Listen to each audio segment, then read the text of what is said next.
Reality Team TV, we're back. Thank you so much, Dorota Chioma. Am I pronouncing your name correctly? Very Dorota correctly. Chioma. Yes.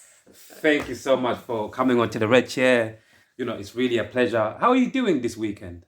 How are you feeling? How are you doing this weekend? That's a very complex and difficult question Yeah. really to answer, as because I live with bipolar affective disorder, and recently my mental health flared up, so I am struggling here and there. Okay.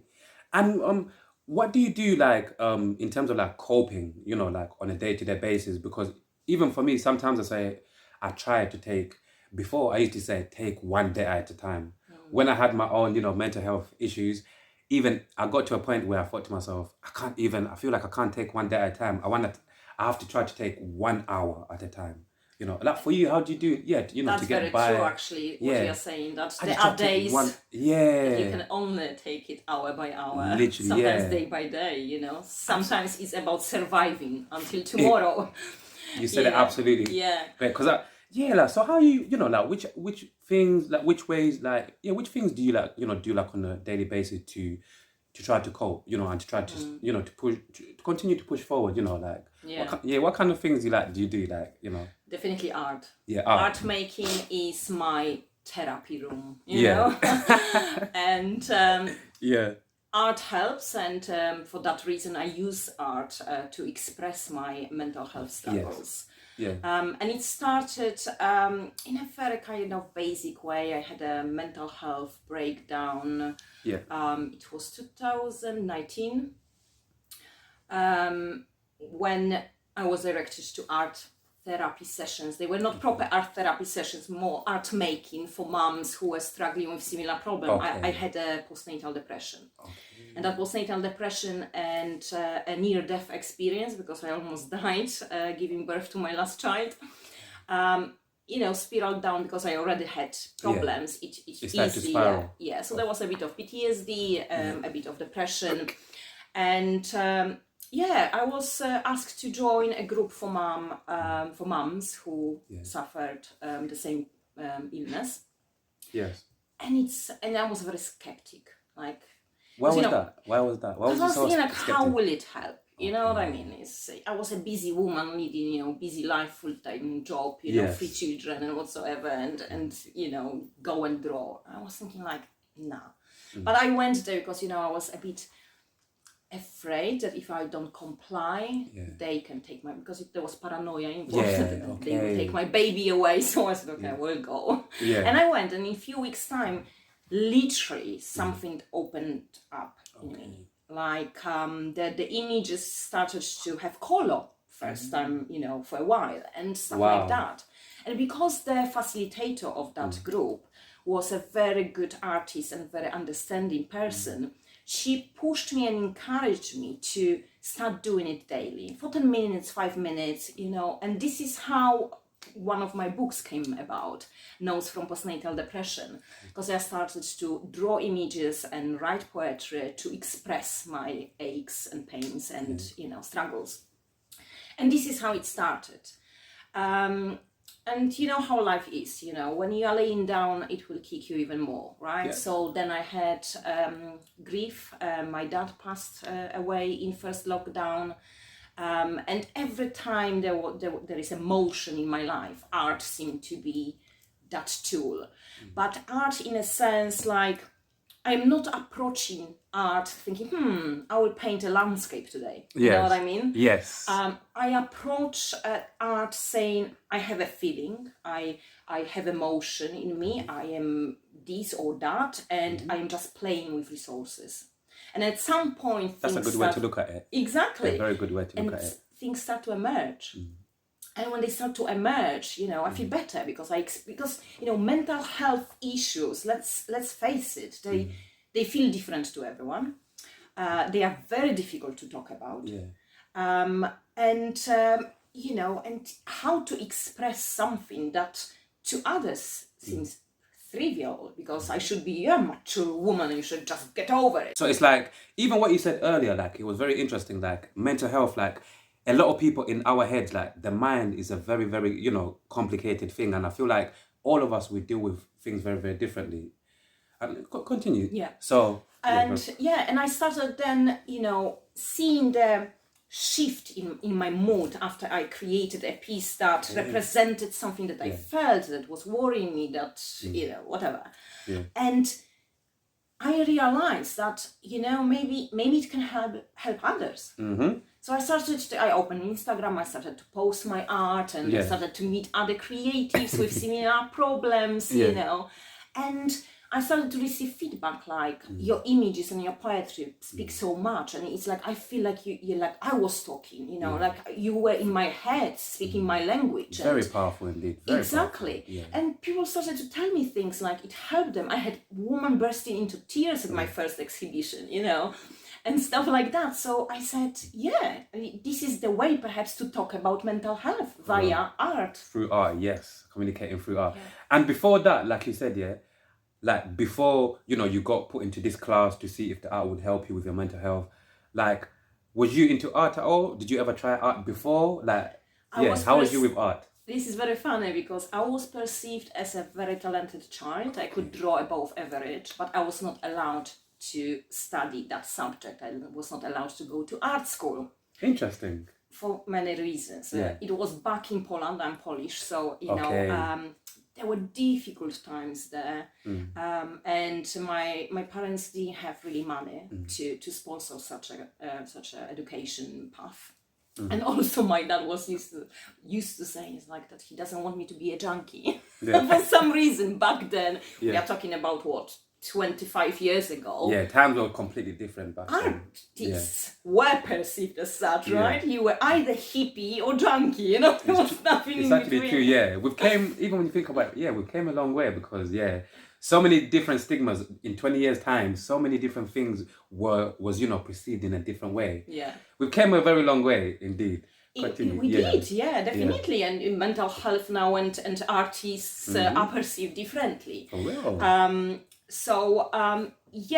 I wasn't allowed to do it, and as typical myself, I rebelled against art because if I can't educate myself, then I was perceiving myself as not good enough. Therefore, I did not do any art for decades. Well, except these kind of crafts that you do with children anyway, So, but I don't call it making art. This is art and crafts more than art.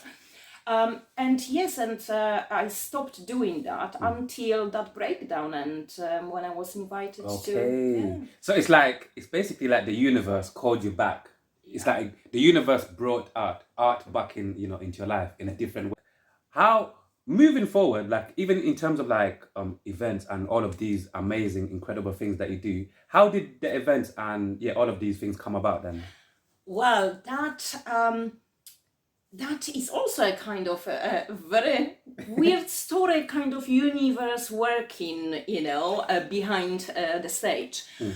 Because when people started to tell me that, that my art speaks to them, that, this is the way they want to talk about mental health because it's less aggressive and less, I started to search for people like me. So a person who has lived experience, who want to change everything around, because don't get me wrong, I am in my 40s and I'm fed up. Enough is enough. I had enough of stigma. I had enough of being treated like piece of whatever. Literally, literally, exactly. And I said, no, we need to talk about something needs to change. Exactly. It's better now. Don't get me wrong. It's like 5 years we speak more openly about mental health. However, it is still treated very differently in different environments, I would say. In different environments and in different countries as well. Oh my God. I will tell you one story, for example. I am off sick regularly because of my bipolar disorder. I get signed off here and there. However, long sick leaves, like 4 months, 6 months, sometimes it's very long. And then throughout the 6 months, do you think that I receive from work a get well soon card? No, because I am sick with mental health. But a colleague who went for a procedure and was absent for 10 days, standard procedure, I am asked to sign her get well card. That's... Explain me how It is. How even a manager or whoever asked me to do that dirt, to look in my face. Yeah. That's absolutely, that don't make sense. That is why, this is the annoyance that I receive daily. And it's like, I don't want my children to be treated like that. My eldest son has similar problem to me. So I'm thinking, I don't want him to live in a society that when you are mentally ill, you are just worst kind of citizen. Exactly. Do you feel like some people are just a little bit more maybe ignorant, or some people, they just, for whatever reason, they don't really understand? Because I think there's a difference between not just being innocent, but you don't understand about something, versus being ignorant and you don't actually want to even care. You don't care. Exactly that. If you don't know what bipolar is, Yeah. ask me in a nice way. Let's sit, have a cup of tea or coffee, and let's talk about it. Exactly. Of course, I can tell you how my bipolar is for me, but we need to remember that there are, millions of people who have similar problem, but their symptoms will be different. Different symptoms. That's the key word. Exactly. Yeah. But, it's like, I am not ashamed. My workplace is better now, but it was ashamed to talk about it, To talk about mental health or bipolar. Mental health and bipolar, Why? Why would they... very weird, very strange. Yeah, it is very strange. I think that it's a kind of fear of unknown. Okay. It is... sometimes I think it might be fear that if I know, I should then do something about it. Yeah. You know what I mean? Sounds absolutely... it's controversial, I know, but I think that it's it. Yeah. A lot of times.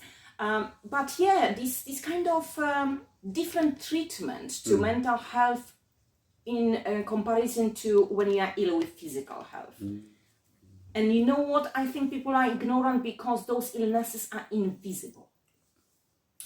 And they think they see me, I'm going to work, performing my duties, and I say, like, there is nothing wrong with you. Right? It's true. Unless I start having a manic episode, and then they see a bit more to it. But however, that's a long story. Yeah. But yeah, it's mainly invisible and feared. Because look how mental health has been portrayed in media until now, for example. There are a few good examples that you can say, okay, that person, that illness was nicely portrayed. But usually it is portrayed as dangerous, as violent, in particular schizophrenia. There is so much. How do you think, what are your thoughts on, because obviously a lot of people use the NHS, what are your thoughts on the NHS in terms of how they go on about, mental health, how they deal with it and whatnot? Do you have something to do beep when I swear? We're basically, honestly, this is uncensored. I will try to be politically correct. Yeah. Although it's not my strong suit. Yeah. Me as well, by the way. NHS is honestly. not working. Yeah. The system that NHS has for mental health is crap. Let's face it. Their goal is to stuff you with pills, and that's it. Okay? There is no proper therapy available other than CBT. It's like, thank you very much. You know what CBT is? No, what's that? It's the cognitive behavioral therapy, I think it stands for. But it's about your therapist gives you things to try out to deal with your symptoms, to improve whatever struggles you have. Yeah. Fine enough, but imagine I work already 9 hours a day in my full-time job. Then I have family, and then CBT gives me additional, do those exercises, do this breathing exercises, then do meditation, it's like, fuck off. Like, I don't have enough time in my day. Yeah, and even what we said about earlier, like, how are you, if me and you, we've got our mental health issues, like, the way I look at it, what might work for you might not work for me, because all of us are fighting different demons, right? Exactly. If I'm putting that in the right way. And this is a good point, because you know what they do? Everyone is asked to meditate. Everyone is asked to do breathing exercises. When I do breathing exercises, I either hold my breath or hyperventilate. Yeah. I can't do that. I can't meditate. I just can't do it. Yeah. My brain is too, all over the place to be quiet for a moment. I tried a couple of times as well, and meditation, and I couldn't really do it. I know I can learn it. Yeah. But to learn it, you need to have enough patience and time to practice. I don't. Bingo. I am like, when I'm manic, I can't focus for 5 minutes. You know, what about, you know, listening to somebody asking me to breathe? You That's know, very, very true. Yeah. You know, they assume that the same package should work for everyone. For everybody, which is totally, that's unrealistic. Totally unrealistic. Because, like I said, at the end of the day, everybody's coming from different. Some people are coming from different backgrounds. Some people are facing different traumas from others. There's different levels to traumas, to, like I said, demons that people are fighting in their own head. So it's like, if you're giving people the same medication, how are you expecting everybody to heal the same way if people are dealing with different kind of, things? Because it's like they try to play a game. For me, it's like they try to play a game of like, oh, we care, we can do this. But for me, once again, like when everything is all gone, if you really, really, really care about people's mental health, you can invest and put certain things into place to help different people, right? Cope. For you, what do you think, like, what is it like, why do you feel like the NHS, like, only like, care to a certain degree, or only give people the same kind of treatment? Why is that? Like, I don't understand. Well, don't get me wrong, but I appreciate that we are in a country that there is free healthcare. Yeah. However, it's like, if you are suicidal and in the crisis, you have those places to turn and talk to, like cafes and whatsoever. Yeah. But look at the waiting list for the intervention, for the therapy. It's too long. I waited 18 months for art therapy, and it's a group art therapy. 18 months. Can you imagine that? When you think about that, even for me, once again, if you got people waiting for that long, surely, like, like, God forbid and whatever, because if somebody really, really needs help now, if you keep them waiting for a very, very long period of time, surely you're running a risk of that person getting worse, or even, touch wood, or even that person, how sometimes people commit suicide and all of these things. So it's like, surely there's something that we need to do about the waiting list as well, right? Of course. Well, this is about money. If we don't know what it's about, it is about money, right? Yeah. And we can't physically, like you and I, can't do much about it, right? But then it comes to practitioners. I met different people, so many different people at different crisis points, and some of them were very good in terms of limited what they could do. But also there are many people in inappropriate place. They should not be dealing with people because they don't have people skills. Okay? Thank you. When I live in my body for 40-something years, I know how my body works. Exactly. Okay? When I'm telling you something, you listen. Because I'm an expert of how I feel, right? They don't listen. This is one problem. They only care about giving you pills and medications. There is hardly anything except that. Well, therapy, but let's face it, unless you can have private one, the one that is offering NHS... It's absolutely shit. I've tried it as well. I've tried it. I've thought to myself, exactly. And, if there is nothing else, and why should I always subject to medication? I don't understand. It's not always the solution, right? And even we know now, right, medication, which some people call it man-made medication and all of these things, all of us know that medication doesn't really, really help in the long run, right? Medication doesn't help you in the long run. It's a temporary solution. Of course, some illness require medication to ease your symptoms or to stabilize you. Fine. I'm not saying don't take medication. I am taking medication. I'm on lithium, you know. But there should be something else. This is not the only way we should look after the patients with mental health. It's true. And yes, you will say there are community and charity organizations. Of course, but let's face it. When I'm suicidal and depressed, fuck it. I don't care what is there for me. I just care about killing myself. You know what I mean? And if there is nobody to somehow, get me out of there to offer help, myself will not help myself. Because I'm incapable in that moment. You know what I mean? And this is the problem. People suffer in silence, suffer for weeks in bed or house, locked up, because they don't have the strength to ask for help and do things. Like, do you know how many times I need to chase my appointments, my blood tests? Okay, I am pretty high functioning, so I'm doing it. But how many? of people with illnesses like mine, they are not capable of doing it.